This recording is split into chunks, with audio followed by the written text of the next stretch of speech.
Hi friends, welcome to Usha fun foods. ಇದು ಕೆಂಪಕ್ಕಿ. ಇದನ್ನು 3 ಸರಿ ತೊಳೆದಿಟ್ಕೊಂಡಿದ್ದೀನಿ.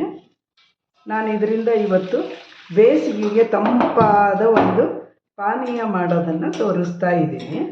ಬೇಸಿಗೆಯಲ್ಲಿ ಮೂತ್ರ, ಆಮೇಲೆ ಟಾಯ್ಲೆಟಿಗೆ ಹೋದರೆ ಎಲ್ಲ ಉರಿ ಆಗ್ತಾ ಇರುತ್ತಲ್ಲ, ಅಂಥದ್ದೆಲ್ಲ ಹೋಗ್ಲಾಡ್ಸೋಕ್ಕೆ, ಆಮೇಲೆ ಮುಟ್ಟು ದೋಷ ಇದ್ದವರಿಗೆ, ಹೆಂಗಸರಿಗೆ ಮುಟ್ಟಿನ ಪ್ರಾಬ್ಲಮ್ ಇರುತ್ತಲ್ಲ, ವೈಟ್ ಡಿಸ್ಚಾರ್ಜ್ ಆಗೋದು ಇಂಥದ್ದೆಲ್ಲ ಇದ್ದರೆ ಇದ್ರದ್ದು ನೀರನ್ನು ಕುಡಿದ್ರೆ ತುಂಬ ಒಳ್ಳೆಯದಾಗತ್ತೆ. ಇದು ತುಂಬ ತಂಪು. ಇದು ಕೆಂಪಕ್ಕಿನೇ ಬಳಸಬೇಕು. ಈ ಥರ ಒಂದು 3 ಸರಿ ತೊಳೆದಾದ್ಮೇಲೆ ನೀರಿಗೆ ಒಳ್ಳೆ ನೀರನ್ನು ಹಾಕಿ ತೊಳೆದಿಟ್ಕೋಬೇಕು.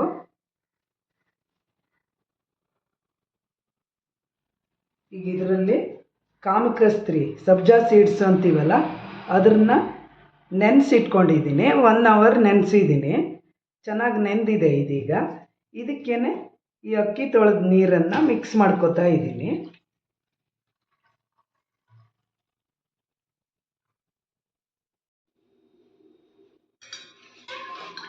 ಇದಕ್ಕೆ ಈಗ ಹಾಲನ್ನು ಸೇರಿಸ್ಕೋತಾ ಇದ್ದೀನಿ.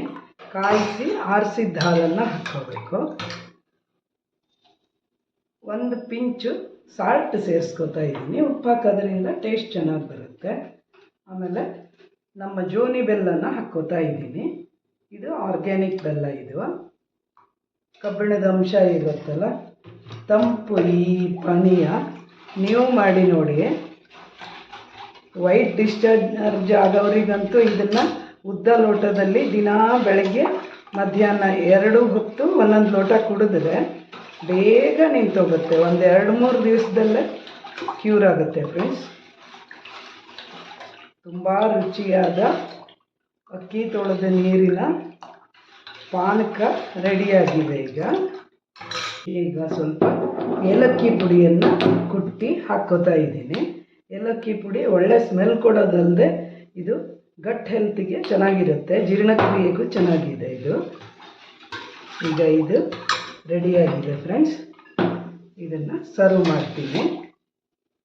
ಇದು ಸಬ್ಜಾ ಸೀಡ್ಸ್ ಬದಲು ಸಿಯಾ ಸೀಡ್ಸ್ ಕೂಡ ಹಾಕ್ಕೋಬೋದು, ಅದು ಚೆನ್ನಾಗಿರುತ್ತೆ.